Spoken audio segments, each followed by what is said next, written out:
Hi, I'm Friar Tuck, and what you're about to watch is an interview with a professional dumpster diver. This guy makes quite a bit of money doing what he does, finds a lot of great finds, things that you and I would never really think that you could find in a dumpster. This guy has found it because it was on-the-spot interview. I had 7% battery. Make sure listen to what he has to say, because this is probably one of the most lucrative opportunities that you could have to be able to get access to information like this, because this guy is a cut above, and he could seriously take it to the next level if he wanted to. So enjoy the interview. Don't forget to share, like, subscribe, leave me a comment, tell me what you think. My leg was really bad for 6 months. They put me on Percocet 30s, and I've always had addicted personality. My dad was chief of police in Kentucky. Okay. My mom was a doctor. Uh-huh. I came from a wealthy family. We owned coal mines down in Pikeville, but I lived good, grew up good. He died when I was 12. Uh-huh. Hit the streets. Well, I still made it through high school. I inherited some money in my senior year. Went to UC 1 year. Partied. I messed up. I really didn't. Dad dying. I lost my nephew. I lost my aunts, my uncles, like the main important people in my family.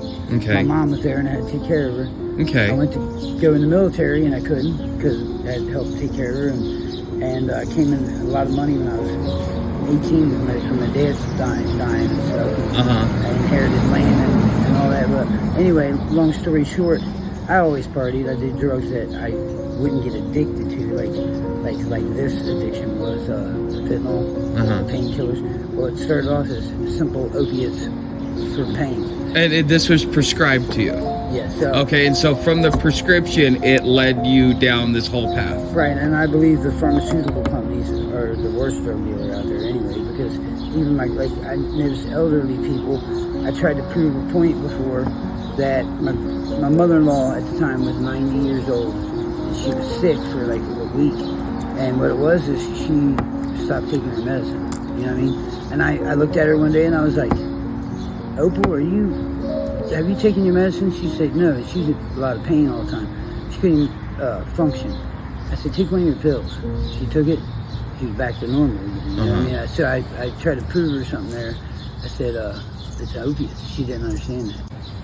Me, if anybody ever decides to do this, please don't make a mess and not clean it up, because, it makes it bad on us. And, hey, I really, it seems downgrading and all that. It's garbage, man. These people got rid of it. It's here. That's how I look at it. I just got out of prison November the 1st. I used to have a business and all that. But I tell you what, if they only knew what I get out of this. It started off a little here, a little there, being homeless, just to get the drugs. You know what I mean? And next thing you know, I got stronger. I got better at doing this. I can tell you, I do what's called an outer loop first. I wake up in the morning. Sometimes I stay up all night, and I'll do 2 divisions.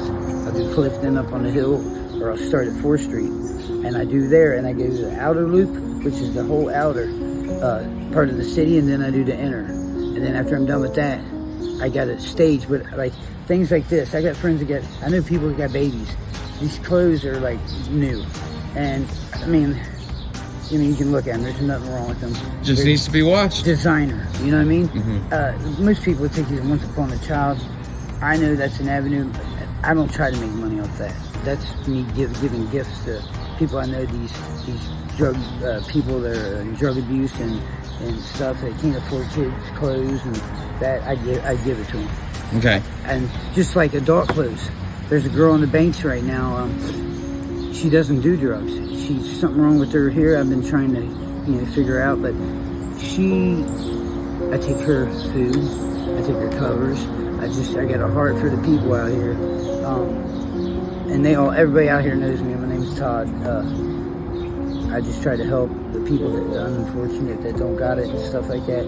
But I run into some wild stuff sometimes. Rookwood, pottery.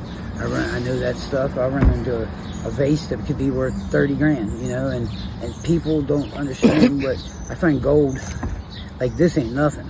I got pounds of gold. So during the weekend, on one weekend, I can take all my gold and I build it up, because the gold guy comes here on Monday, and I walk in and it's like a joke. We've been doing it for years. He'll be like, what's Todd got? I come in there sometimes with pieces he cannot believe that I got, like 20 grand, piece of jewelry. And he's like, where'd you get that at? And he's educated me on diamonds and stuff, but do it intense like I do. But I look for like, if I see construction, there's a lot of construction going on because you got FSC, they're getting ready to do like $33 million project over there. So they're ripping down the old houses. There is stuff in them houses. Like yesterday I went to Clifton, minding my own business. I'm walking down Central. The guy goes, hey, I'll pay you $20 to move 2 couches. While I was in there, he gave me stuff that was from like the 1940s and the 30s, and he goes, you can have anything you want in here. I'm throwing it away anyway. I was finding jewelry. I just lost a ring that was on my finger, and that's what I'm freaking out over right now. It really meant a lot to me when I found it. It was so old, I couldn't believe it. And some stuff's worth hanging on to. Some stuff is just quicker. Like, say I got a $2,000 thing. If I sit and wait and put it on the marketplace and stuff, which I do got stuff that people will work for me. Mm-hmm. They're all day. I pay them a cut to get rid of it. You know what I mean? I'm like, I'll give you such and such dollars on such and such amount. You know what I mean? But times when I'm doing this, I've been teaching a couple of people because, man, I'm getting over this stuff. And I feel sorry for them. And they have no hustle in the city. And life's getting rougher and rougher. And I'm like, hey, let me show you what I do. They asked me what I do, and I said, I'll teach only the good ones, you know. I'm like, look, don't go tearing up this garbage, man. You got the winos and the crackheads. They'll go through and throw this shit out, and I know it makes the homeowners mad and stuff like that, but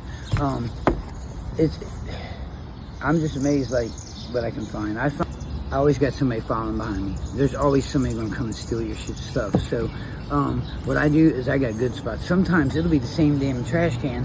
What I'll do is I'll use it like a good bag. I always find good bags. First thing I do is I find a bag. I look at all the different things in it.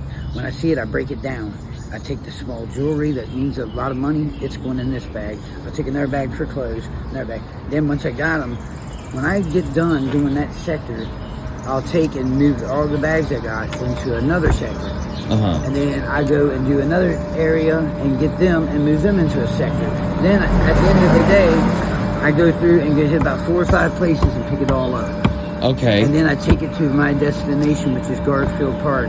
And I'm there in the afternoon. Weird as, I know you probably got to have a license or something. I don't know, dude. Yeah. I'm not hustling small, really. And I stage it.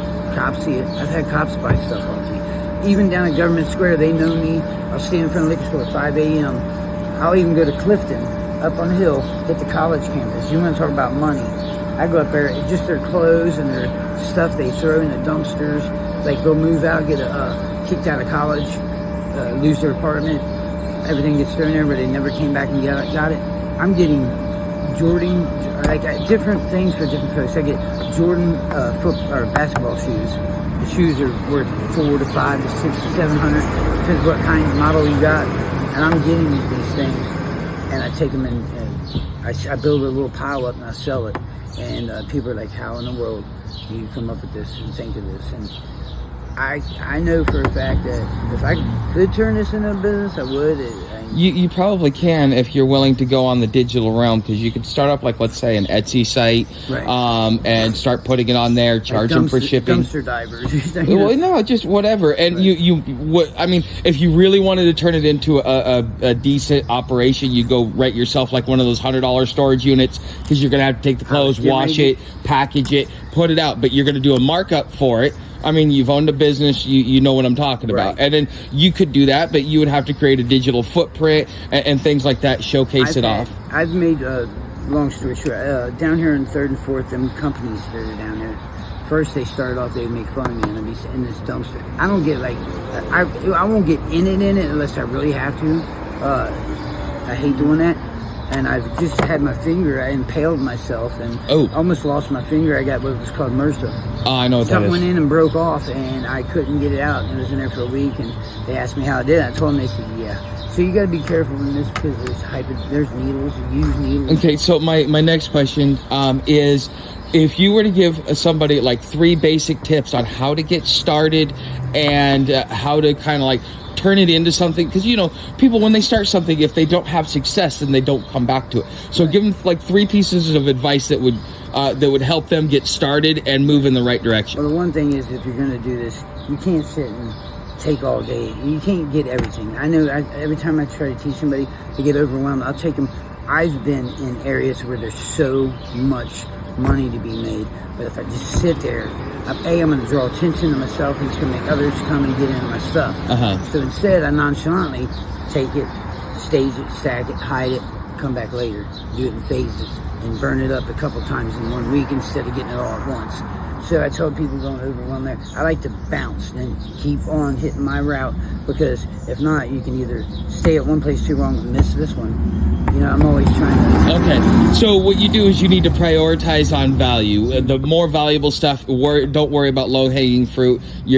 Because after a while, you do not become desperate because you've got the money coming in, right? If you ain't desperate, then you're going to look for more quality items. You're going to look for bigger... Like, we're down here... My friend asked me last night, there's a couple of us that are pretty big time in this around here. And one of my... I guess you say arch enemies, but we're friends. Last night he tapped me on the shoulder. He goes, "You ready to make golden cash?" I know where golden cash is. I go, "What?" And he goes, "I don't need to take you." And I was like, "Well, that's pretty neat. You would take me, because any other time we're arguing." You know, one day he comes up to me and goes, "You've been to my spot and steal my stuff." I'm like, "Man, I wouldn't even touch your stuff." We get in an argument, and all the people out here laugh because they know that we don't touch each other's stuff. Grumpy old men. Oh yeah. Yeah. Okay. Like, so then, once you've kind of figured out, you got your value, you're going around, you're doing your thing. How do you find a place to sell it without, drawing too much attention or getting in trouble? It sells itself. Man, what I get. Are you looking for like high traffic areas, or are you looking for out of the way areas? Look for there's a couple different things. I look for people affordability, like low income areas, people that they can't afford to go out and buy this stuff at the regular price. So I take it and I offer it to them. It might be a little bit older, or it might be used, it might come out of a trash can, but it's still new. I put them on my kids. Yeah. That's another thing I look at. Man, I don't get mad if somebody was in my trash can, if it's benefiting them. I don't know why these people even do this. We wouldn't have a problem in the world if people would take and donate instead of throw away. Change it. Like, my sister is like, oh my God, like, she has to work a job and she owned an antique mall. She's wishing we used to do like what's called estate sales and all that stuff. I worked for bank foreclosures for years. I had my own, like, part of my own business before I was a landscaper. I was working for Fannie Mae, Wells Fargo, and I'd get to a house, like, imagine a building like this, say everybody's gone, if it's sold for furniture and clothes, they're like, throw it in a dumpster, right? And I used to go, I can't, man, there's, I'd run into safes where people died, and nobody's coming back to get this stuff, and I called the bank, and I'm like, what should I do? And they're like, throw it away. I'm like, got the drill through it, next thing you know, I'm coming up with Rolex and stuff like that. Like me, it's hard to explain. If you're going to take this serious, and this is, right now I have to take it serious because I'm trying to get disability. I got a half a foot from my addiction on my right foot. I lost half it. So it's kind of put me in a thing where I can't work because I'm trying to get disability. I'm disabled, but this helps me bring an income without having to sell drugs and all that stuff, And I'm helping people out. Like I said, I give this to kids and stuff, but yeah, sorry, Sam wants to play. Yeah. So, but, all right, man. Thank you very much. What is your name? Todd. Todd? Yes. All right, Todd. And how long have you been doing this? Off and on about 15 years. Maybe. About 15 years. Real quick, if you catch me like later in the week, maybe when it's nice out, if you see me out, I'll take you through like a tour.